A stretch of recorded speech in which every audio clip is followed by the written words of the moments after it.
히브리서 2장 10절에서 17절의 말씀 우리 다 함께 합독하겠습니다. 그러므로 만물이 그를 위하고 또한 그로 말미암아 이가 많은 아들들을 이끌어 영광에 들어가게 하시는 일에 그들의 구원의 창시자를 고난을 통하여 온전하게 하심이 합당하도다. 거룩하게 하시는 이와 거룩하게 함을 입은 자들이 다 한 근원에서 난지라. 그러므로 형제라 부르시기를 부끄러워하지 아니하시고 이르시되 내가 주의 이름을 내 형제들에게 선포하고 내가 주를 교회 중에서 찬송하리라 하셨으며 또다시 내가 그를 의지하리라 하시고 또다시 볼지어다 나와 및 하나님께서 내게 주신 자녀라 하셨으니 자녀들은 혈과 육에 속하였음에 그도 또한 같은 모양으로 혈과 육을 함께 지니심은 죽음을 통하여 죽음의 세력을 잡은 자 곧 마귀를 멸하시며 또 죽기를 무서워함으로 한평생 매어 종노릇하는 모든 자들을 놓아주려 하심이니 이는 확실히 천사들을 붙들어 주려 하심이 아니요 오직 아브라함의 자손을 붙들어 주려 하심이라. 그러므로 그가 범사의 형제들과 같이 되심이 마땅하도다. 이는 하나님의 일에 자비하고 신실한 대제사장이 되어 백성의 죄를 속량하려 하심이라. 아멘. 오늘 이 본문의 말씀을 통해서 구원의 창시자 예수님이라는 제목으로 말씀을 나눌 건데요. 이 히브리서의 목표, 이 히브리서를 주님께서 우리에게 허락하신 것은 다른 것이 아니라 오직 예수 한 분이면 된다라고 하는 것을 전하고 있는 겁니다. 그래서 사도 바울이 종종 이야기하지 않습니까? 내가 너희에게 전한 복음에서 만약 더하거나 떼는 사람이 있으면 그는 저주를 받을 것이다 라고 이야기를 하지 않습니까? 그가 누구든지 간에 내가 전한 복음 외에 덧붙일 거 없다라고 얘기를 하는 겁니다. 지금 히브리서를 통해서 우리에게 전하고자 하시는 메시지 한 가지가 있다고 하면 예수님이면 충분하다는 거예요. 천사 필요 없다는 거예요. 할례 필요 없다는 거예요. 아니, 필요 없는 건 아니죠. 하나님이 다 창조하셨을 때는 다 모든 것을 조화롭게 만들기를 원하셔서 만드셨지만 그러나 구원에 있어서는 결코 그렇지 않다는 거예요. 구원은 오직 예수 그리스도, 바로 그분을 통하여서 온전하게 이루어짐을 우리에게 전하고 있는 것입니다. 더 나아가서 구원만이 아니라 실상 우리의 삶에 있어서 예수님 한 분이면 족하다라고 하는 거예요. 여러분 정말입니까? 예수님 한 분이면 족하십니까? 제가 예전에 참 많이 불렀던 찬양 중에 하나가, 죄송합니다, 찬송가는 아니고요, 복음성가 중에 주님 한 분만으로 나는 만족해. 아십니까? 우리 한번 부르고 시작해 볼까요? 제가 이 수요 예배 준비를 하면서 하나님이 참 찬양을 많이 제 마음 가운데 주시더라고요. 그래서 참 감사하다 생각을 했는데 우리 찬양 한번 드리고 찬양하겠습니다. 주님 한 분만으로, 주님 한 분만으로 나는 만족해. 나의 모든 것 대신 주님 찬양해. 나의 영원한 생명 대신 예수님 목소리 높여 찬양. 다시 한번 주님 한 분만으로, 주님 한 분만으로 나는 만족해. 나의 모든 것 대신 주님 찬양해. 나의 영원한 생명 대신 예수님 목소리 높여 찬양해. 주님의 크신 사랑 찬양해. 나의 힘과 능력이 되신 주, 나의 모든 삶 변화되었네. 주의 사랑 찬양해.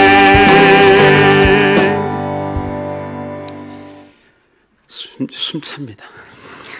마스크 끼고 찬양하면 숨찹니다. 정말 주님 한 분만으로 충분하다는 거예요. 이것이 우리의 신앙이 되어야 됩니다. 우리 한번 고백해 볼까요? 나는 예수님으로 충분합니다. 믿습니까? 정말 그 고백이 저와 여러분들의 고백이 되기를 주님으로 축원합니다. 바로 그분에 대해서 10절에 이렇게 말씀을 하세요. 우리 10절 말씀 다시 한번 읽겠습니다. 그러므로 만물이 그를 위하여 또한 그로 말미암은 이가 많은 아들을 이끌어 영광에 들어가게 하시는 일에 그들의 구원의 창시자를 고난을 통하여 온전하게 하심이 합당하도다. 여러분, 여기서 아주 귀한 말씀 하나가 나오죠. 구원의 창시자. 누가 구원의 창시자라는 거예요? 예수님. 구원의 창시자 예수 그리스도. 여러분, 이 창시자라고 하는 이 창시했다, 이 아르케라고 하는 이 말이요, 요한복음 1장에 보면 태초의 말씀이 계시니라. 그 말씀이 누구셨어요? 예수 그리스도. 바로 그 예수 그리스도가 태초부터 계셨다라고 하는 그 태초라고 하는 말이 아르케라는 단어입니다.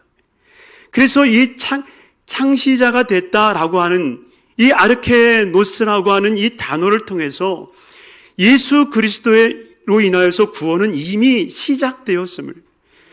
여러분, 이 유대인들이 예수 그리스도를 받아들이지 못하는 이유 중 하나가 무엇이냐면 예수님의 시작을 선지자들의 중간 머리로 여기기 때문에, 그래서 예수님을 처음 있는 분으로 여기지 못하기 때문에 그분을 받아들이지 못하는 거예요.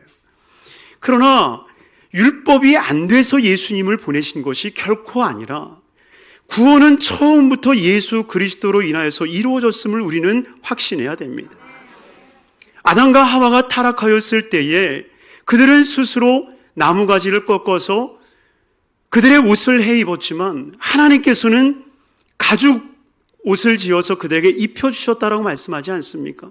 바로 이것은 동물의 피가 흘러졌음을 이야기하는 것이요, 바로 그것이 속죄의 피라고 하는 이 구원의 개념 속에서 우리가 보지 않습니까?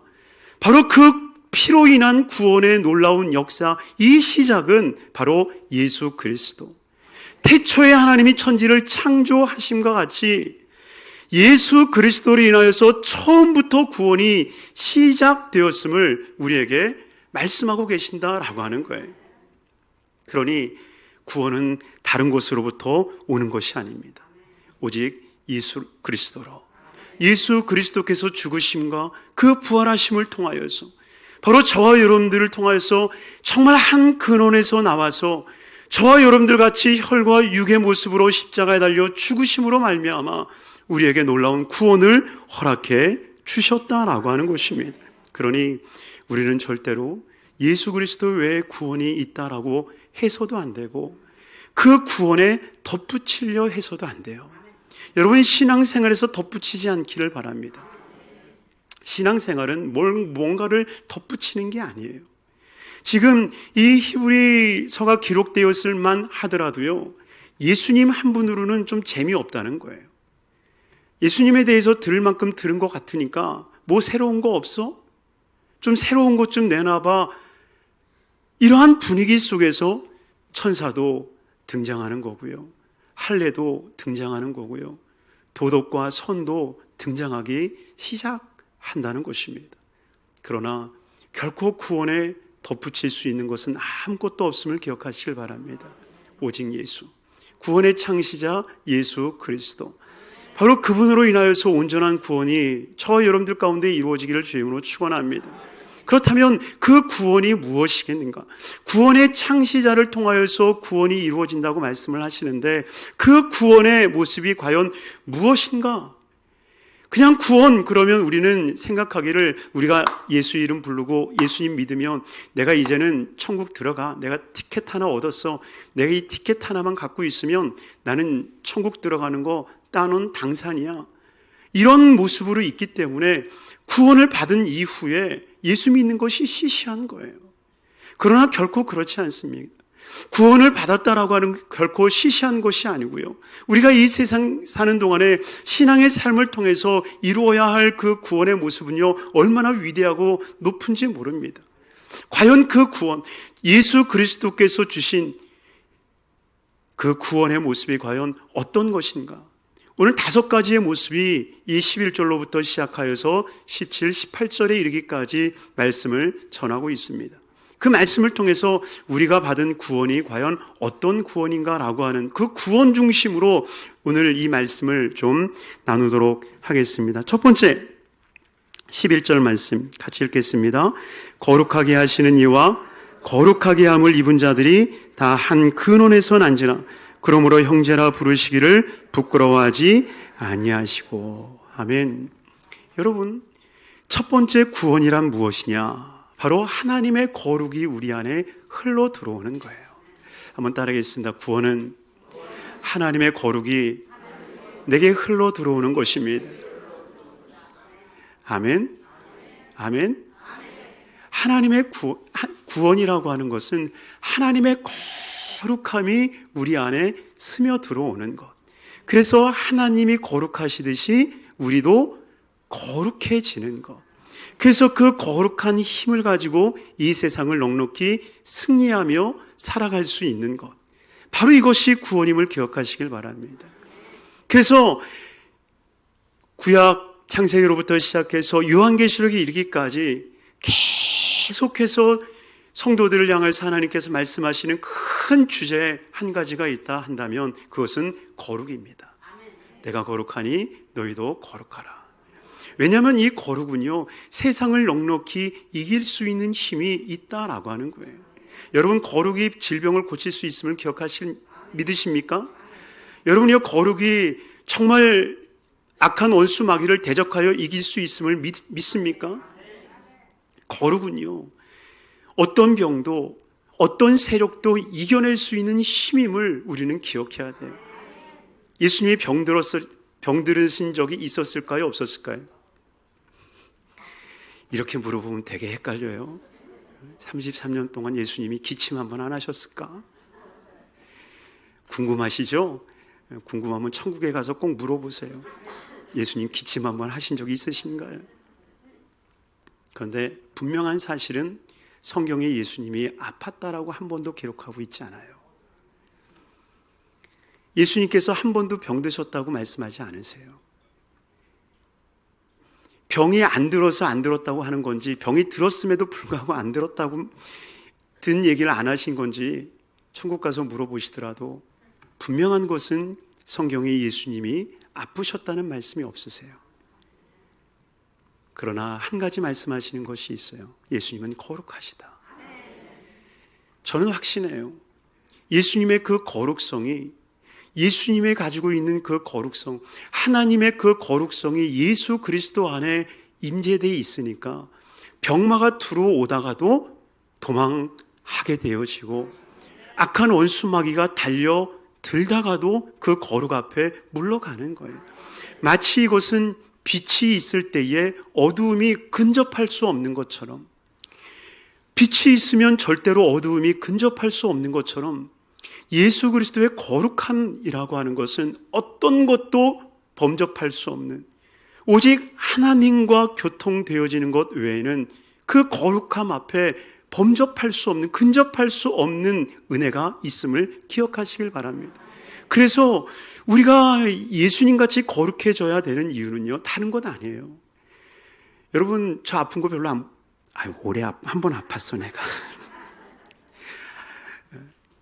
여러분, 정말 거룩성이 지켜지면요, 그런 은혜가 주어져요. 그러니 하나님의 거룩성, 예수님의 거룩성이 내 안에 있는 것. 그래서 우리가 구원을 받았다라고 하는 것은 하나님의 거룩을 계속해서 내가 스며들게끔 하는 거예요.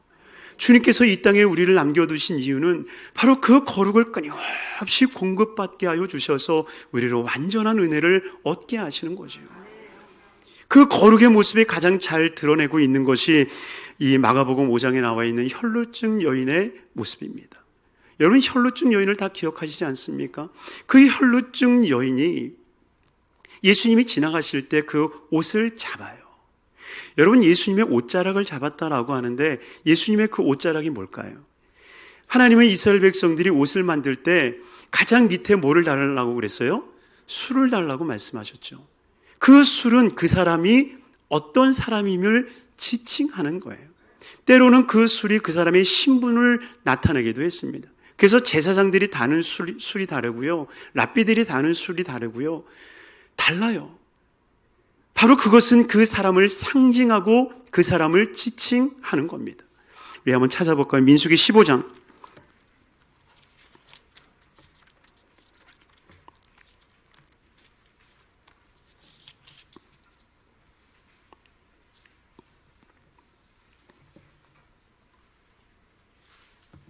민수기 15장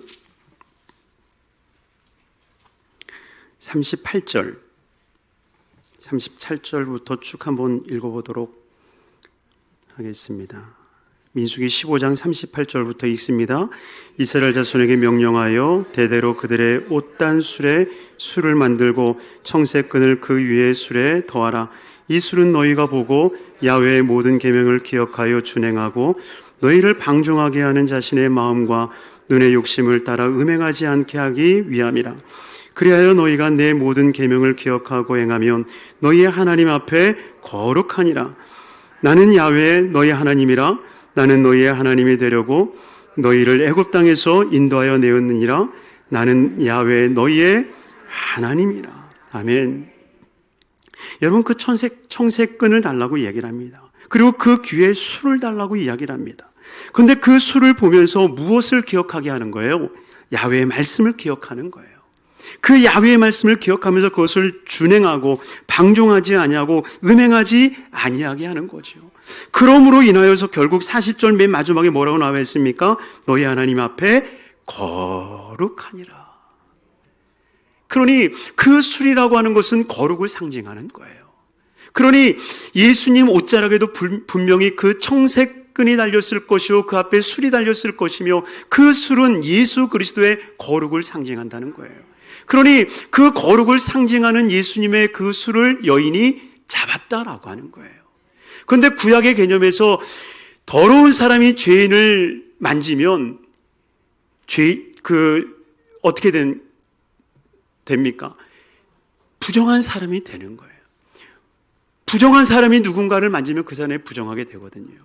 그런데 이 여인이 예수님의 옷자락을 잡는 순간 여인의 부정함이 예수님을 더럽히는 게 아니라 예수님의 그 거룩성이 우리를 깨끗하게 치료하는 거예요.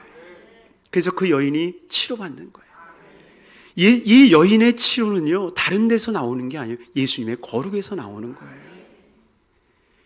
예수님께서 행하셨던 그 거룩의 모습, 하나님의 말씀을 지키고 음행을 품지 아니하며 거룩한 길로 행하는 그 일들, 바로 그 예수님의 거룩, 그것을 상징하는 그 술을 잡는 순간 여인이 깨끗하게 치료받게 되는 거죠. 그러니 정말 우리가 구원을 받았다라고 하는 것은 마치 그 예수님의 거룩성이 우리에게 흘러 들어와서 질병이 치료받고 저주가 사라지고 가난이 사라지고 하나님이 주시는 기업이 우리 가운데 주어지게 되어지고 정말 예수님의 성품과 마음과 삶을 닮아가는 것, 바로 이것이 구원임을 기억하시길 주의 이름으로 축원합니다. 그래서 예수님의 그 거룩이 계속 우리에게 들어와서 우리로 하여금 완전한 거룩한 모습이 되었을 때에 어떻게 되는 거예요? 우리가 주님 앞에 드려지는 산 제물이 되는 거죠. 우리의 머리털 하나까지도 그 예수 그리스도의 거룩하심으로 인하여서 우리가 변화될 때에 우리가 주님 앞에 산 제물이 되고, 제물이 되면 어떻게 되는 거예요? 주님이 받으시는 거죠. 그래 이제 너 정말 거룩한 산 제물이 됐구나. 이제 내게 와라. 주님이 데려가시는 거예요. 이것이 구원 아니겠습니까? 정말 그 구원이 우리 가운데 있었으면 좋겠어요. 정말 이 땅에서 살아가는 모든 날들이 하나님이 주시는 그 은혜, 그 은총 가운데 살아내는 것.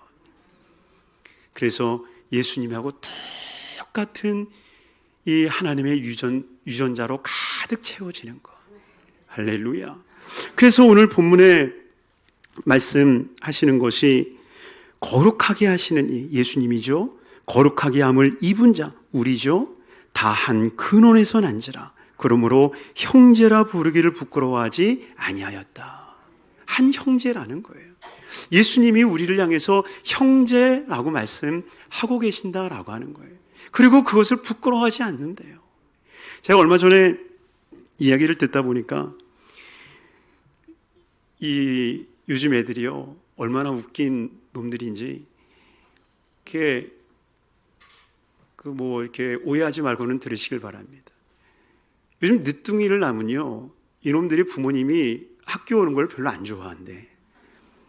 왜냐하면 늦둥이를 낳으면 대부분 40, 50대 나는 거잖아요. 나 가면 애들이 얘기한대요. 야, 네 할머니 왔다. 야, 할아버지 왔다. 그런 데는 거예요. 그래서 애들이 엄마 아빠를 못 오게 한대요. 못 오게 한대요. 여러분 드라마에서 가끔 그런 거 보잖아요. 시골에서 아버지 어머니가 밥 매면서 열심히 키워놔서 판검사 만들어 놓고 훌륭하게 세워놨더니 좋은 여자 만나서 결혼을 하는데 상견례를 가. 근데 이놈이 결혼할 상대의 부모님들은 정말 멋있고 자기 부모님들이 시골에서 올라왔으니 너무 초라한 거라. 그러니 그 초라한 부모님한테 부끄러워하면서 숨기려고 하는 드라마에서 누가 그랬다는 게 아니라 드라마 같은 얘기들이 가끔 종종 있기는 해요. 자기 부모 부끄러워하고 자기 부모 숨기고 자기 아내, 자기 남편을 부끄러워하는 사람들. 그런데 주님은 우리를 전혀 부끄러워하지 않으신다는 거예요. 어쩌면 우리가 참 못났음에도 불구하고 우리가 부족함에도 불구하고 정말 주님께서는 우리를 부끄러워하지 않으신다는 거예요. 그러니 정말 우리도 주님을 부끄러워하지 않는 자 돼야 됩니다. 정말 주님은 우리를 부끄러워하실 수 있는 위치지만 그러나 부끄러워하지 아니하시는데 하물며 우리가 어떻게 주님을 부끄러워서 이 세상에 복음을 드러내지 못하고 예수님의 이름을 나타내지 못하겠습니까? 정말 기도할 때도요 나가서 당당하게 기도하고 식사하시고요 당당하게 나는 주일 교회 가야 되니 나는 이 불금 못 지내 하고 나오시고요 정말 하나님을 믿는 거룩한 백성임을 나타낼 수 있는 삶이 되기를 주님의 이름으로 축원합니다. 그래서 주님께서는 우리에게 정말 형제라고 하는 그 은혜를 우리에게 허락해 주신 거예요. 그러니 진정 저와 여러분들이 정말 예수 그리스도로부터 우리가 한 근원으로 남아서 예수님의 그 거룩함이 우리에게 흘러넘치는 거룩한 삶이 되기를 주의 이름으로 축원합니다. 그리고 두 번째로 구원이라고 하는 것은 무엇이냐? 한 근원으로부터 거룩함이 입혀지는 것이 첫째라고 한다면 두 번째는 우리 13절 말씀, 우리 13절 같이 읽겠습니다. 또다시 내가 그를 의지하리라 하시고 또다시 볼지어다 나와 및 하나님께서 내게 주신 자녀라 하셨으니. 아멘. 여러분 성경에서는 하나님과 우리를 지칭하는 관계를 참 많이 표현하고 계십니다. 여러분들이 아는 그 관계성은 얼마나 되십니까? 성경에 보면 하나님과 우리의 관계, 창조주와 피조물의 관계도 있고요. 그리고 목자와 양의 관계도 있고요. 또 주인과 종의 관계도 있고요. 그리고 아버지와 아들의 관계도 있고요. 그리고 계시록에도 가보면 신랑과 신부의 관계도 계시고요. 또 심지어 예수님께서는 내가 너를 친구로 삼았느니라. 내가 너를 형제로 부르노라. 참 많은 관계들을 보여주세요. 여러분 이렇게 많은 관계를 이야기하는 이유가 뭐겠어요? 정말 하나님과 우리의 관계를 정말 인간의 그 지혜로는 상상하지 못할 관계임을 우리에게 암시하고 있는 거예요. 그러니 주님께서는 많은 관계들을 통하여서 우리와 하나님과의 관계를 표현하고 계시는 거예요. 그러나 확실한 것은 그 표현 이상의 관계임을 우리는 아셔야 됩니다. 부모와 자녀의 단순한 그 관계가 아니라 세상 부모와 자녀 관계 속에서도 보이지 못할 더 큰 관계가 하나님과 우리 관계 속에 숨겨져 있는 거예요. 그런데 그 주님께서 우리에게 말씀하시는 거예요. 또다시 주님이 말씀하시는 거예요. 분명히 12절을 통해서 내 형제다라고 말씀을 하셨던 주님께서 또다시 어떻게 표현하시느냐? 하나님께서 내게 주신 자녀라. 바로 두 번째 따라하겠습니다. 구원은 우리가 하나님의 자녀가 되는 것입니다. 아멘. 두 번째로 우리가 구원을 받았다라고 하는 것은 우리가 하나님의 자녀가 되는 것. 하나님의 자녀가 되는 것.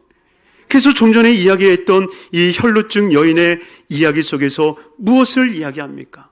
따라. 내 믿음이 너를 구원하였느니라. 우리 마가복음 5장 찾아봅니다.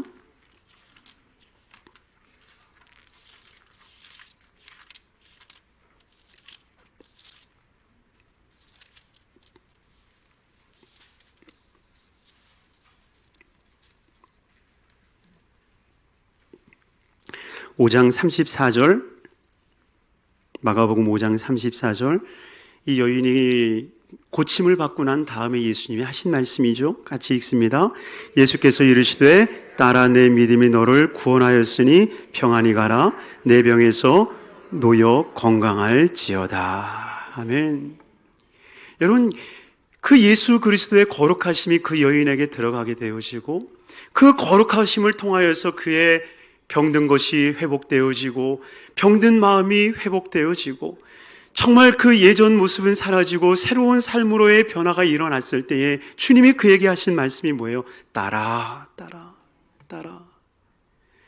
여러분, 주님께서 우리에게 허락하신 구원은 정말 하나님의 자녀 삼아 주시는 것, 바로 이것이 하나님께서 우리에게 허락하시는 구원임을 우리는 기억해야 됩니다. 그래서 우리를 하나님의 자녀 삼아 주셔서 선포하는 교회, 하나님의 거룩한 회중 교회에서 우리를 선포하시는 거예요. 여러분 12절 말씀을 보세요. 우리 히브리서 2장 12절로 돌아가서 12절 말씀 다시 한번 읽습니다. 이르시되 내가 주의 이름을 내 형제들에게 선포하고 내가 주를 교회 중에서 찬송하리라. 여러분, 예수 그리스도께서 우리를 선포하신다고 말씀하고 있어요.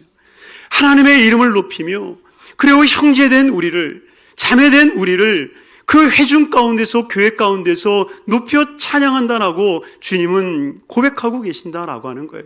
왜 그렇습니까? 바로 그것을 공포하는 순간 그 어느 누구도 그를 건들지를 못하는 거예요. 왕자로 있다가 왕으로 등극할 때 어떻게 합니까? 등극식이라고 하는 것을 하잖아요.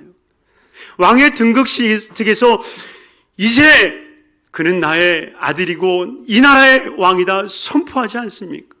그러면 그 누구도 그를 건들지 못하는 거예요. 그러니 그때부터는 그는 아들로서의 품위를, 왕으로서의 품위를 지켜나가는 거죠. 여러분, 주님께서 우리를 자녀 삼으셨다라고 하는 것은 단순히 주님께서 우리에게 유업을 주셨을 뿐만이 아니라 그 유업을 이을 만큼의 확실한 자녀로 만들어 가심을 우리는 기억해야 됩니다. 여러분 믿습니까? 우리를 자녀 삼으셔서 그 자녀 삼은 것을 이루어 나갈 수 있도록, 하나님의 유업을 이루어 갈 수 있도록 우리를 만져가시는 거예요. 여러분, 기업인들이 자기 아들을 후계자로 세울 때에 갑자기 후계자로 앉히는 일은 거의 없습니다. 대부분 후계자로 앉힐 때에는 저 밑에서부터 말단으로 다 일을 한번 거치게 하는 거예요. 그리고 그 중에서 그 실력을 입증받아서 이사가 되고 상임이사가 되고 그리고 전체를 다스릴 수 있는 대표 이사로 만들어내는 겁니다. 주님이 마찬가지라는 거예요. 주님이 저와 여러분들을 택하시고 이 세상을 향하여 공포하는 거예요. 얘는 내 자녀다. 얘는 내 딸이다. 주님이 공포하시는 거예요. 그런데 마귀들은 와서 무엇을 증거하라고 얘기합니까? 그래? 그러면 너 아들 됨에 증거해봐. 너 딸 된 것 증거해봐. 예수님에게 와서 시험한 것이 그거잖아요.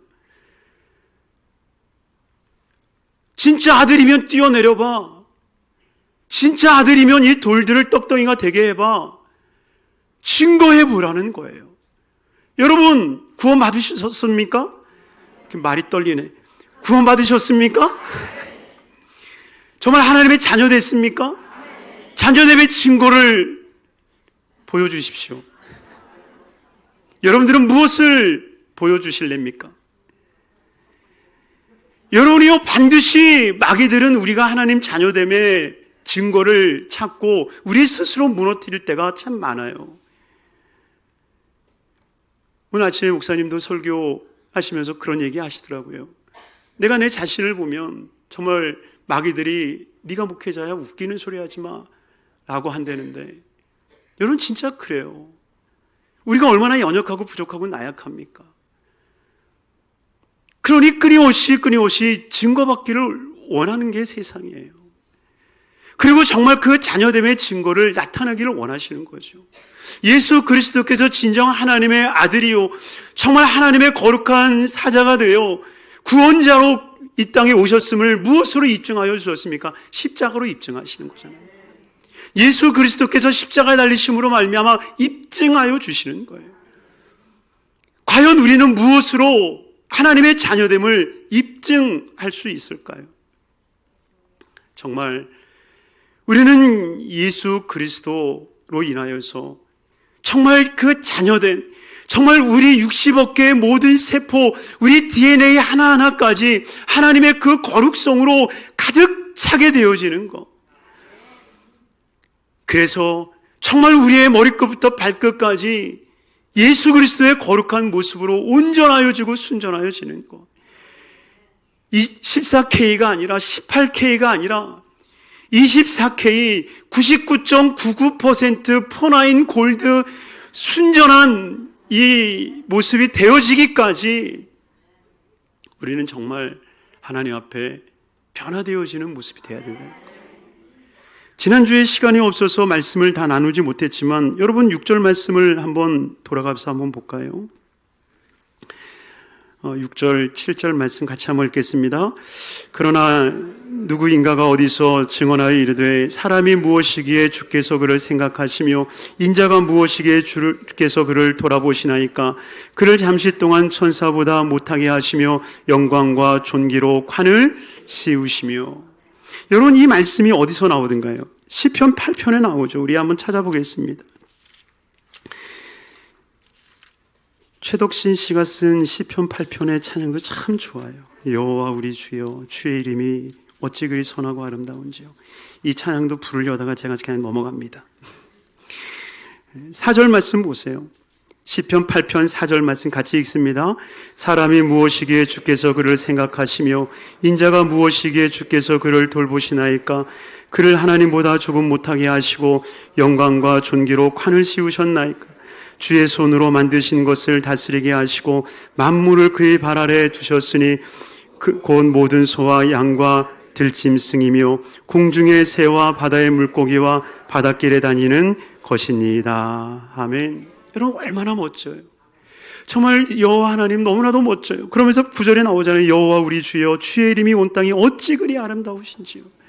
주님의 그 아름다움을 보면요, 정말 하나님께서 이 은혜를 내게 왜 주셨을까 감탄하게 되는 거예요. 여러분 우리가 정말 은혜 가운데 살려면요, 야훼 하나님 앞에 그 아름다움 앞에 서게 되기를 주님의 이름으로 축원합니다. 여호와 우리 주여 온 땅에 어찌 그리 선하고 아름다우신지요. 야훼 하나님의 그 선하고 아름다운 것을 계속 봐야 우리가 정말 사람이 무엇이간데 주께서 저를 권고하시며 주께서 저를 이끄시나이까 이 고백이 되어지는 거예요. 근데 주님의 거룩하심 앞에 서지 못하면 어떻게 변하는지 아십니까? 우리 욥기서 한번 찾아보겠습니다. 욥기 7장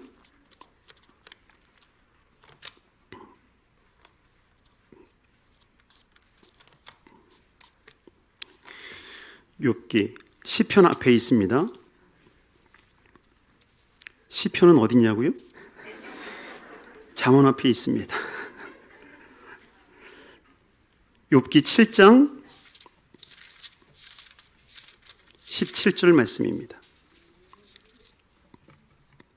17절 이하 말씀을 우리 같이 한번 욥기 7장 17절 같이 읽겠습니다. 사람이 무엇이기에 주께서 그를 크게 만드사 그에게 마음을 두시고 아침마다 권쟁하시며 순간마다 단련하시나이까. 여기까지는 시편의 기자와 뭐 별반 다를 것이 없어 보이지 않습니까? 그런데 욥이 뭐라고 얘기하는지 19절 이하 같이 읽습니다. 주께서 내게서 눈을 돌이키지 아니하시며 내가 침을 삼킬 동안도 나를 놓지 아니하시기를 어느 때까지 하시리이까. 사람을 감찰하시는 이여 내가 범죄하였던들 주께 무슨 해가 되오리이까. 어찌하여 나를 당신의 관역으로 삼으셔서 내게 무거운 짐이 되게 하셨나이까. 주께서 어찌하여 내 허물을 사하여 주지 아니하시며 내 죄악을 제거하여 버리지 아니하시나이까. 내가 이제 흙에 누우리니 주께서 나를 애써 찾으실지라도 내가 남아있지 아니하리이다. 여러분, 이 말이 무슨 말이에요? 욥이요, 정말 의인 같아 보였고 거룩해 보였고 괜찮은 사람처럼 보였어요. 얼마나 괜찮게 보였느냐? 마귀가 하나님한테 와서 욥 하나님의 복을 걷어가고 하나님의 은혜를 걷어가고 병이 생기고 고난이 닥치면 하나님 부인할 거예요. 그랬을 때 하나님이 팔짝 뛰면서 웃기는 소리, 다른 사람들은 다 그렇게 해도 욥만큼은 그렇게 하지 않아. 자신 있게 하나님께서 자랑했던 사람이 욥이었습니다. 그런데 욥이 이야기를 하는 거예요. 하나님, 사람이 무엇이간데 주께서 그를 권고하시나이까. 그런데 거기서부터 길이 갈려지기 시작하는 거예요. 어떻게 갈려집니까? 내가 죄를 지었던들 주님에게 무슨 영향력이 있다고 나를 이렇게 괴롭히십니까? 내가 지금 죽으면 주님 나 못 찾아요. 이제는 끝이에요. 나는 이제 그냥 죽을랍니다. 지금 그 얘기를 하고 있는 거예요. 그러니 이 속에는 어떤 뜻이 있냐면, 나 단련하지 마요 하나님. 그냥 단련하지 말고 나 그냥 편안하게 좀 살게 해줘요. 뭐 이렇게 단련은 하기는 좀 냅두고 편안하게 내 자식들하고 잘 먹고 잘 살게 냅두시면 참 좋겠어요 하나님. 지금 이 이야기를 하고 있는 거예요. 그런데 어쩌면 그것이 많은 신앙인들의 현 주소 아닐까요? 하나님, 좀 나를 냅두시면 안 될까요? 나 포나인 골드 나 거기까지도 원하지 않고 18K여도 좋아요. 14K 가격은 떨어져도요 그래도 금이잖아요. 그런데 주님은 그거를 원하시는 게 아니에요. 정말 정금같이 우리를 단련시켜 주셔서 정금같이 나오기를 주님이 우리를 원하고 계신다라고 하는 거예요. 여러분, 정말 믿습니까? 주님께서 우리에게 왜 이 인생의 고난을 우리에게 허락하여 주셨겠어요? 여러분, 인생의 시간을 왜 우리에게 허락했겠어요? 분명히 인생을 허락하는 순간 고난도 우리에게 주어진다라고 하는 것을 주님이 아셨을 텐데 왜 예수님만 의리 없이 올라가시고 왜 제자들 다 남겨두셨겠어요? 여러분, 지금 이 세상에 사는 게 좋겠어요? 천국에 사는 게 좋겠어요? 대답을 안 하시네. 여러분, 천국이 부여예요? 하늘이 부여예요? 이거 심각한데? 여러분, 천국이 부여하죠. 천국이 더 아름답죠. 여러분, 그 천국을 우리를 위해서 예비해 두시는데 왜 우리를 이 세상에 이 고난 가운데 내버려 두시겠습니까? 이 세상에 있는 그 고난들을 통하여서 정말 우리가 단련되어 하나님의 거룩한 자녀, 마귀들 앞에서 내 자녀를 봐라. 마치 욥을 향해서 내가 사랑하는 욥을 봐라. 정말 그는 어떤 환경 가운데서든 나를 외면하지 않을 나의 자녀다. 하나님이 자랑하실 만한 자녀로 우리가 변화되기를 원하고 계신다라고 하는 거예요. 그러니 정말 우리의 삶에요, 내가 자녀됐다라고 하는 것, 이것은 단순히 호적 등본에 내 이름이 적혀 있다, 이것이 아니에요. 정말 하나님의 자녀가 되어서 자녀됨의 그 거룩한 모습을 이어나가는 것. 찬양 중에 이런 찬양이 있어요. 주가 보이신 생명의 길, 나 주님과 함께 상한 마음을 드리며 주님 앞에 나아가니 나의 의로움이 되신 주, 그 이름 예수. 그 뒤에 보면 이런 고백이 나와요. 시편의 고백처럼 나의 길 오직 그가 하시나니 나를 단련하신 후에 내가 정금같이 나오리라. 찬양 드릴까요?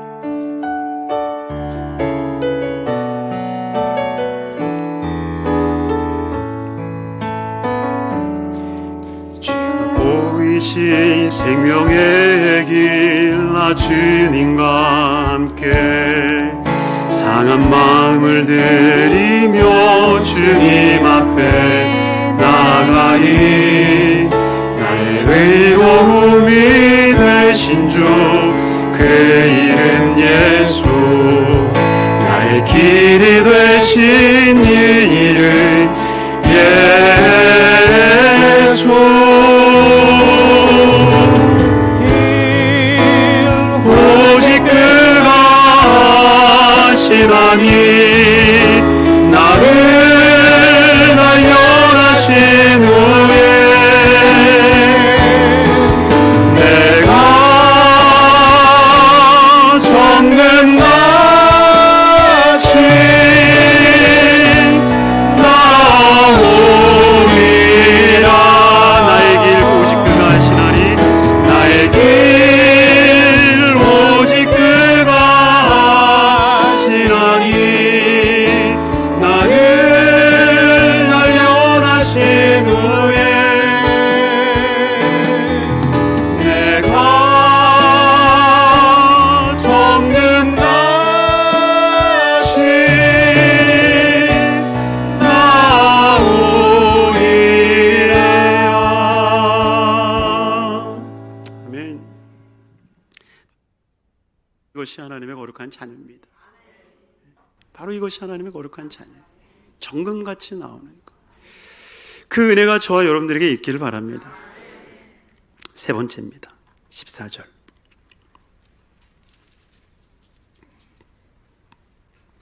14절 같이 읽겠습니다. 자녀들은 혈과 육에 속하였음에 그도 또한 같은 모양으로 혈과 육을 함께 지으심은 죽음을 통하여 죽음의 권세를 잡은 자 곧 마귀를 멸하시며. 아멘.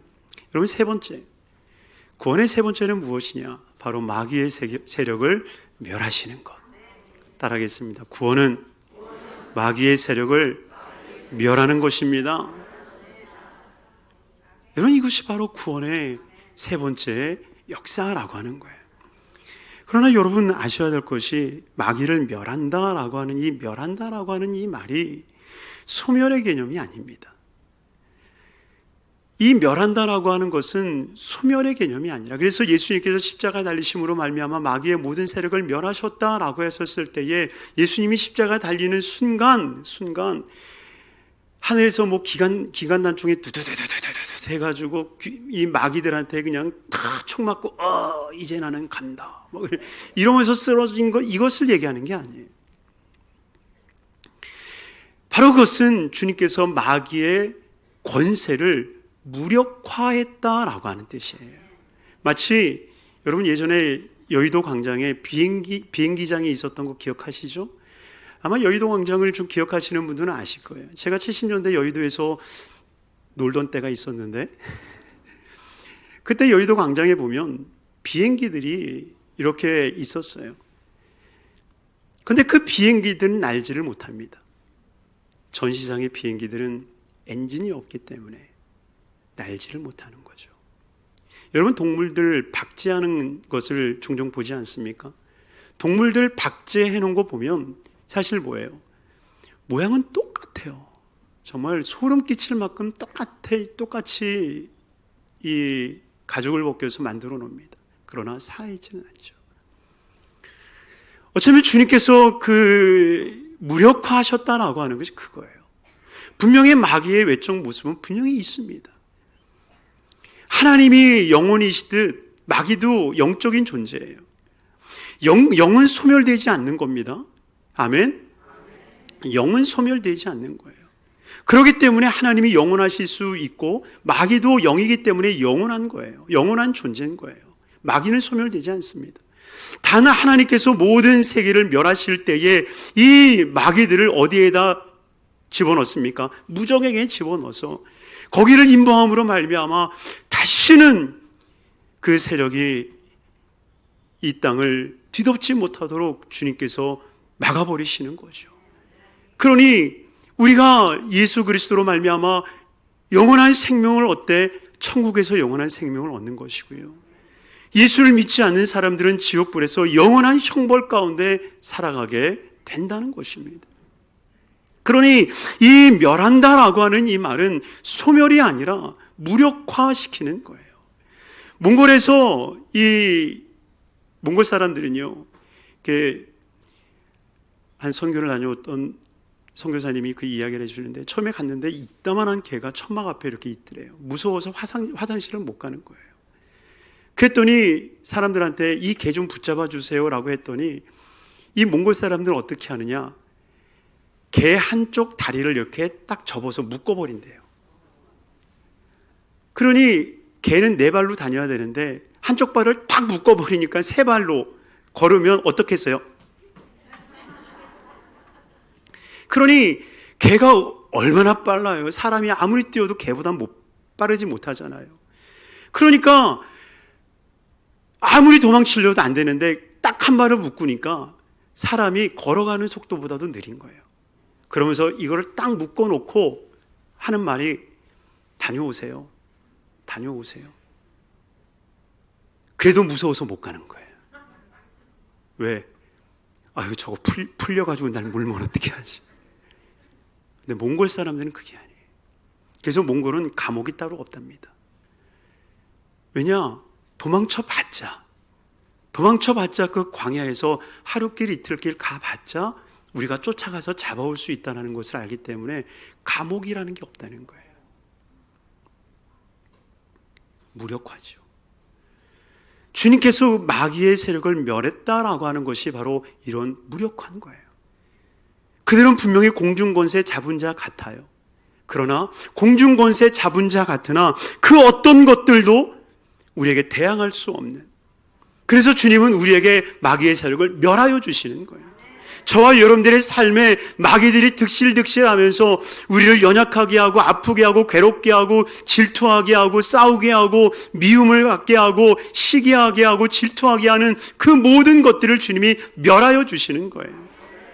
사랑과 일합과 평과 오래 참음과 자비 양성과 충성과 온유와 절제의 모습들은 성령의 열매지만 시기 질투 다툼 미움 이런 것들은 다 마귀들의 권세 아닙니까? 그러니 그 권세를 주님은 묶어버려 주시는 거예요. 바로 이것이 구원의 역사임을 기억하시길 바랍니다.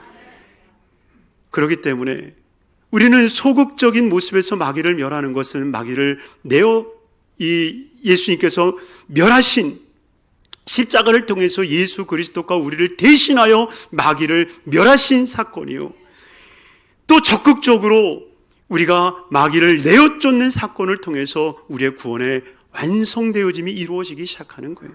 그러니 마태복음 12장 28절을 통해서 예수님이 뭐라고 말씀하십니까? 내가 하나님의 성령을 힘입어 귀신을 쫓아내는 것이면 하나님의 나라가 이미 너희에게 임하였느니라. 성령이 임하여 귀신을 내쫓는 것을 보면 하나님 나라가 너희에게 임했다. 이것이 구원이잖아요. 하나님 나라가 임재하는 것, 하나님 나라로 살아가는 것, 이것이 구원이잖아요. 그러니 그 구원이 바로 악한 원수 마귀를 내어 쫓는 것. 무엇으로? 성령으로. 그러니 성령으로 악한 원수 마귀를 내어 쫓는, 정말 그 무력화되어진 마귀들을 내어 쫓는, 우리 마음 가운데 분열과 분노의 마음이 일어날 때마다 아까워 더러운 원수 마귀는 내가 예수 그리스도의 이름으로 명하는 묶을 받고 물러갈지어다 명령하는 거예요. 왜냐? 우리는 이미 하나님의 거룩한 영의 사람이 됐기 때문에. 여러분 14절을 다시 한번 보세요. 자녀들은 혈과 육에 속하였음에 라고 말합니다. 혈과 육에 속했다. 그래서 예수님도 혈과 육으로 이 땅에 오셔서 죽음을 이기셨다라고 말씀하고 있는데 왜 이기셨습니까? 그리고 이기심을 통해서 우리에게 무엇을 이루신 겁니까? 왜 어떻게 마귀들을 무찌를 수 있는 그 구원의 은혜를 주신 겁니까? 바로 저와 여러분들을 영의 사람으로 바꿔주시는 거예요. 하나님과 예수님, 성령님이 하나이시듯이 삼위일체의 하나님 믿습니까? 하나님, 예수님, 성령님 이 삼위일체의 하나님이 완전한 하나님으로 엘로힘, 온전한 하나님이시듯 우리도 마찬가지예요. 하나님이 지으실 때 사람을 육과 혼과 영이라고 하는 이 삼위일체로 우리를 만들어 주신 거예요. 그러니 우리에게는 삼위일체라고 하는 흙으로 사람을 빚으시고 육입니다. 하나님의 생기를 그 코에 불어넣어 주시니 하나님의 영입니다. 생영이 된지라 혼입니다. 그래서 우리 인간에게는 이 육과 영과 혼이라고 하는 이 세 개가 합하여 완전한 이 지정의를 갖춘 거룩한 하나님의 자녀로 살아가게 되는데 마귀들로 인해서 이 영이 깨져버린 거예요. 그러니 흙을 빚어서 주님의 생기를 불어넣어 주시니 생명이 된지라. 수학 공식으로 표현을 해보면 육이라고 하는, 육체라고 하는 것 플러스 하나님의 영이라고 하는 것을 더하면 무엇이 되는 거예요? 생영이라고 하는 것이 되는 거죠. 그런데 더하여졌던 이 영이 사라진 거예요. 그러니 조합이 깨지니까 이 생명이 제대로 발동이 되겠습니까? 안 되는 거죠. 어긋나지는 거죠. 그렇기 때문에 결국 주님께서는 육과 혼이라고 하는 이 성경의 표현대로 혈과 육이라고 하는 것으로 이 우리가 조성이 되어 있는 이 모습, 육신을 따라 살아가는 그 연약한 우리의 삶을 이제는 영적 존재로 바꿔놓으시는 거예요. 그래서 영혼, 육, 이 세 가지가 완전하게 하나가 되는, 하나님과 내가 하나이듯 저들도 하나 되게 하옵소서. 하나님과 예수님과 성령님이 하나이시듯 우리의 영혼, 육이 완전히 하나가 되어서 내 마음에 두 법이 싸우는 게 아니라 정말 하나의 법으로 만들어지는, 오직 성령의 법을 따라서 살아가게 되어지는 은혜를 우리에게 허락해 주시는 거예요. 그러니 마귀를 대적하라, 그리하면 너희를 피하리라. 성령의 힘을 힘입어서 우리는 마귀를 대적하는 자가 되어야 돼. 그러면 반드시 마귀들은 우리의 말하는 대로 떠나가게 되고, 마귀의 그 세력, 우리를 병들고 아프고 지치게 하는 그 모든 세력들이 사라지고 온전히 하나님의 거룩한 은혜가 펼쳐질 줄로 믿습니다. 네 번째입니다. 네 번째 15절 같이 읽습니다. 또 죽기를 무서워함으로 한평생 매어 종노릇하는 모든 자들을 놓아주려 하심이니. 아멘. 놓아준다. 다른 말로 하면 무엇이라 표현할 수 있습니까? 자유.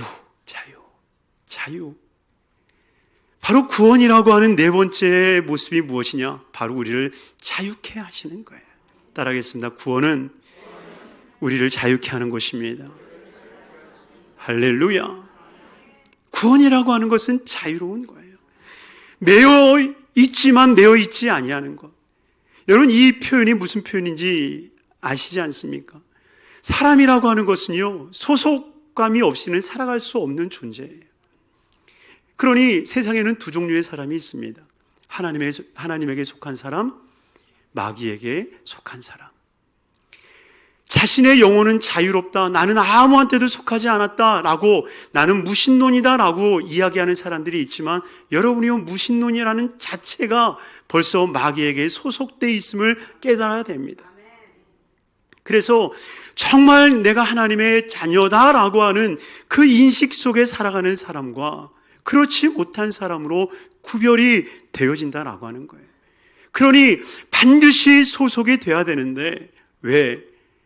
사람은요, 자기 스스로를 자기가 지켜가지 못하기 때문에 함께 할 수밖에 없는 존재입니다. 그래서 결국 뭐라고 말해요? 죽기를 무서워함으로. 그러니 사실 무서워하는 것의 가장 근본으로 들어가면 어떤 것이 있는 거예요? 죽음이 무서운 거예요. 결국 이 죽음이 무서웠기 때문에 이 죽음의 무서움의 뿌리를 통해서 이 죽음의 무서움의 뿌리를 통해서 많은 가지들이 뻗어 올라가기 시작하는 거죠. 그런데 그 가지들의 가장 근원 속에 보면 생명에 대한 두려움. 그러니 우리 크리스찬들이 예수 그리스도로 말미암아 우리는 영원한 생명을 얻었다라고 하는 이 놀라운 진리가 우리 안에 들어오면 세상에 무서울 게 없는 거예요. 정말 아멘이십니까? 정말 아멘이시기를 바랍니다. 세상 그 어떤 것도 무서워지지 아니하는 그 이유는 우리는 하나님께 속한 것이에요. 그 하나님 안에 영원한 생명을 우리는 누렸기 때문에. 그래서 진정한 자유는 주님 안에 있는 자유인 거예요. 요한복음 8장에 나와 있는 것처럼 진리를 알지니 진리가 너희를 자유케 하리라. 이 말을 달리 번역하면 진리 안에 붙잡히라는 거예요. 진리의 종이 되라는 거예요. 너희가 진리의 종이 되면 너희가 정말 자유로울 수 있다라고 말씀하고 있는 거예요. 그러니 이 종은요, 주권이 없는 듯 하지만 주권이 있는 자예요. 아주 놀라운 법칙이에요. 여러분, 창세기 15장에 보면 이 아브라함의 종에 대한 이야기가 나오지 않습니까? 아브라함의 종 엘리에셀이 나옵니다. 그런데 그 엘리에셀은요, 다윗의 종인데, 아브라함의 종인데 주권을 가진 종이에요. 아주 독특한 종의 모습이 나옵니다. 아브라함을 대신하는 종 엘리에셀입니다. 그러니까 이 아들의 아내, 며느리를 얻기 위해서 전권을 엘리에셀에게 주고 그 며느리를 데려오라고 얘기하지 않습니까? 정권을 줄 수 있는 것. 바로 이것이 주님 안에서 이루어지는 거예요. 우리 시간은 많이 지나가지만 그래도 찾아볼 말씀 찾아볼까요? 시편 24편 1절. 일주일치 말씀을 다 보는 것 같죠? 시편 24편 1절 말씀.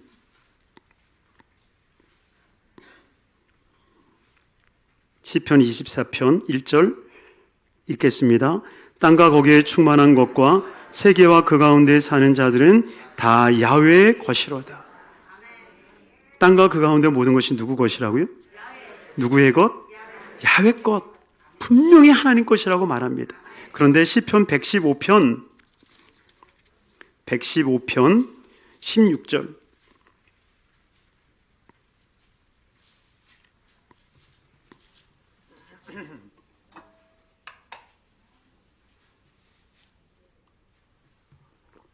시편 115편 16절 같이 읽겠습니다. 하늘은 야훼의 하늘이라도 땅은 사람에게 주셨도다. 아멘. 여러분, 24편에는 땅이 누구 거라고요? 하나님 거. 시편 115편은 땅이 누구 거라고요? 사람 거.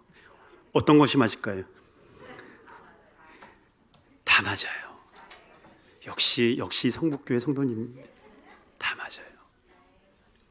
하나님의 것이에요. 그런데 동시에 우리 거예요. 이것이 바로 우리가 하나님 안에서 종되었다라고 하는 개념입니다. 우리가 하나님의 종되었다? 종들에게는 주권이 없어요. 어떤 선택권도 없어요. 그런데 주님 안에서는 선택권이 있어요. 주님 안에서는 주권이 있어요. 절대로 이것을 주님은 포기하게 하시는 것이 아니에요. 아브라함의 마음이 엘리에셀의 마음이고 엘리에셀의 마음이 아브라함의 마음이 되어지는 하나 되어진 종이죠. 하나님께서 하나님 것이라 말씀하셨던 것을 너희 것이다 라고 말씀하셨던 것은 하나님과 우리가 하나 되어짐을 말씀하고 있는 거죠. 너희가 내 안에 내가 너희 안에 거하는 것을 알지니라. 바로 이러한 하나 되어짐의 은혜, 바로 이것이 진정한 자유자의 모습인 것입니다. 그리 할 때에 주님의 것이 나의 것이 될 때에 모든 것 안에서 자유한 거예요. 다윗이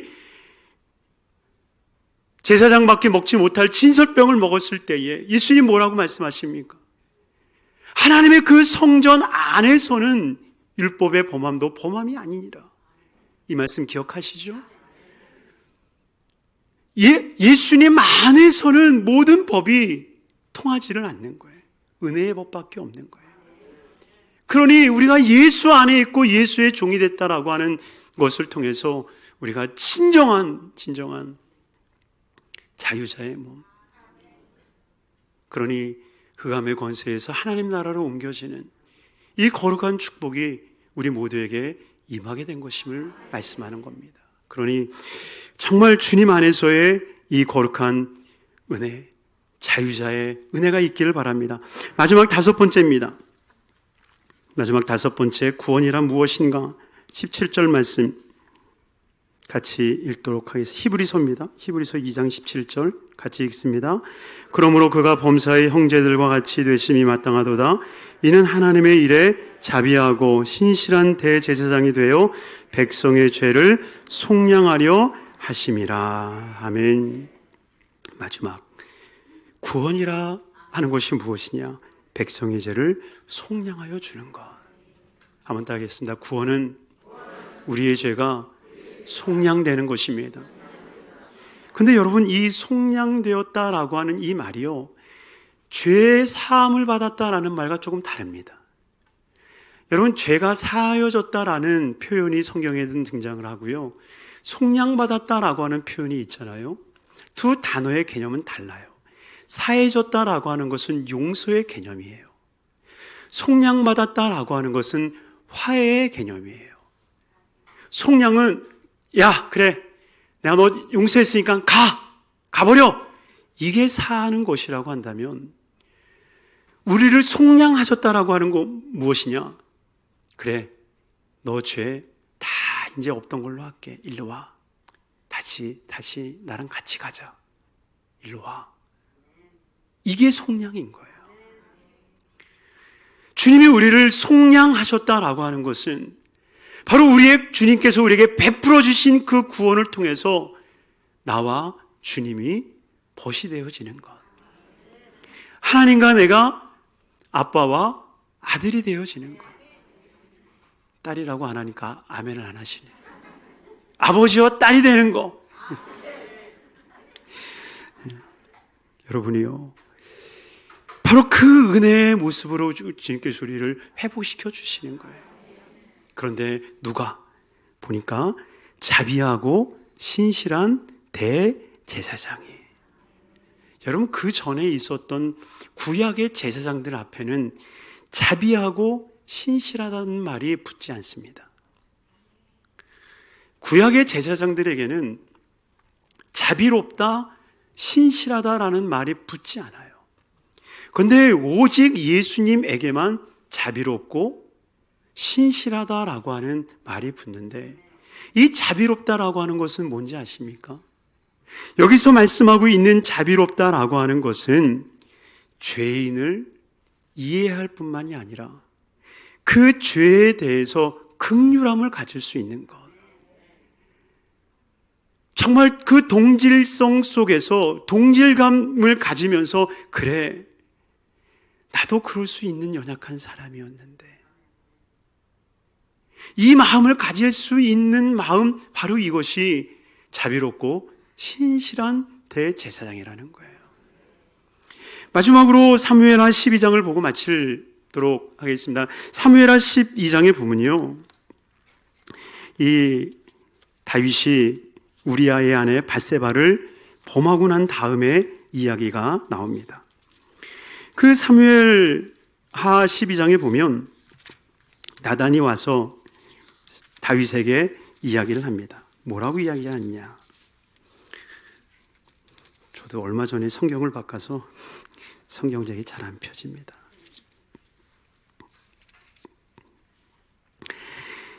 사무엘하 12장에 보면 우리아의 아내 밧세바를 취한 다윗에게 와서 이야기를 하는 거예요. 뭐라고 이야기를 합니까? 12장 1절 보면 야훼께서 나단을 다윗에게 보내시니 그가 다윗에게 가서 그에게 이르되 한 성읍에 두 사람이 있는데 한 사람은 부하고 한 사람은 가난하니 그 부한 사람은 양과 소가 심히 많으나 가난한 사람은 아무것도 없고 자기가 가서 기르는 작은 암양 새끼 한 마리뿐이라. 그 암양 새끼는 그와 그의 자식과 함께 자라며 그가 먹는 것을 먹으며 그의 잔으로 마시며 그의 품에서 누움으로 그에게는 딸처럼 되었거늘 어떤 행인이 그 부자에게 오매 부자가 자기에게 온 행인을 위하여 자기의 양과 소를 아껴 잡지 아니하고 가난한 사람의 양 새끼를 빼앗아다가 자기에게 온 사람을 위하여 잡았나이다 하니 5절 말씀, 다윗이 화가 나서 뭐라고 얘기합니까? 같이 읽습니다. 다윗이 그 사람으로 말미암아 노하여 나단에게 이르되 야훼의 살아계심을 두고 맹세하노니 이 일을 행한 그 사람은 마땅히 죽을 자라. 그랬더니 나단이 뭐라고 얘기합니까? 너다. 그놈이 너야. 여러분, 그 이야기를 들었던 다윗이 어땠을까요? 기겁을 하는 거죠. 그게 내 죄일 거라 상상하지 못하는 거예요. 우리는 성경을 너무 잘 알아서 그 죄가 다윗의 죄를 이야기하고 있다는 것을 너무나 잘 알고 있죠. 그런데 이것이 진짜 우리의 삶에 적용이 되면요, 정말 못 느끼는 사람이 저와 여러분이라는 겁니다. 그러니 정말 이 자비함이 없는 이 심판장은 사람을 다 죽을 사람으로 만들 수밖에 없다는 거예요. 그러나 정말 주님께서는 자비롭기 때문에 더욱이 주님께서 18절에 말씀하고 있는 것처럼 그가 시험을 받아 고난을 당하셨은즉 시험 받는 자들을 능히 도우실 수 있느니라.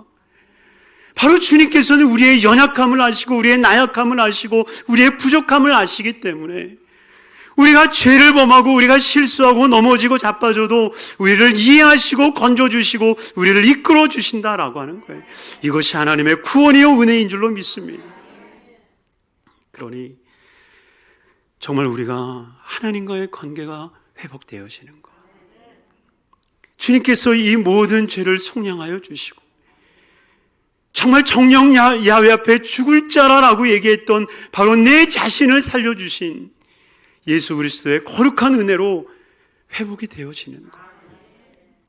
그래서 우리의 약함을 붙잡아 주시고 그 약함을 붙잡아 주셔서 우리로 승리케 하여 주시는 분, 바로 그것이 주님이신 줄로 믿습니다. 우리 약한 나로 강하게 찬양 드리시고요, 한번 기도하실 때 하나님, 그래요, 아직까지 내가 너무나도 연약하고 부족하고 나약합니다. 하나님의 구원이 이렇게 너무나도 크고 놀랍고 완벽하신데 하나님, 나는 너무나도 약합니다. 그러나 하나님께서 우리를 붙잡아 주셔서 정말 온전한 삶으로의 회복이 일어날 수 있도록 은혜 허락하여 주시옵소서. 우리의 마음을 다해서 찬양하고 기도하겠습니다. 사랑하는 충만하신 아버지 하나님, 감사합니다. 주님께서 함께하여 주셔서 거룩한 날 주의 전에 나와 예배하며 주의 말씀을 들을 수 있도록 허락하심을 감사합니다. 우리가 구원의 창시자이신 예수 그리스도 앞에 나아가오니 우리를 붙들어 주시옵소서. 하나님, 정말 그 구원의 아름다움을 우리가 사모하게 하여 주옵소서. 우리를 거룩하게 하여 주시사 한 근원이 되게 하여 주시고 우리를 자녀 삼아 주셔서 진정 하나님의 자랑이 되게 하여 주시며 마귀의 세력을 멸하게 하여 주시사 무서운 것에 종노릇하지 아니하고 진정한 자유자의 삶을 누리게 하여 주셔서 정말 온전한 속량, 하나님과의 깊은 관계 속에 살아가는 거룩한 삶이 되게 하여 주옵소서. 아버지 하나님, 우리 귀한 성도님들 가운데에 병들어 지쳐 있는 영혼들이 있습니다. 치료하여 주옵소서. 치료하여 주옵소서. 예수의 피로 치료함을 받을지어다. 강건하게 될지어다. 회복이 있을지어다. 기적이 있을지어다. 주님, 복되게 하여 주시옵시고 아버지 하나님, 또한 마음에 소원하고 기도하는 것 응답하여 주시고 예수 믿는 것 많아지는 삶이 되게 하여 주옵소서. 복되게 하여 주옵소서. 우리 에더스 모금 성북교회가 말씀으로 성령으로 충만케 하여 주셔서 하나님의 거룩한 일들을 이루어 나가게 하여 주옵소서. 예수 그리스도는 받들어 축복하고 기도드리옵나이다. 아멘.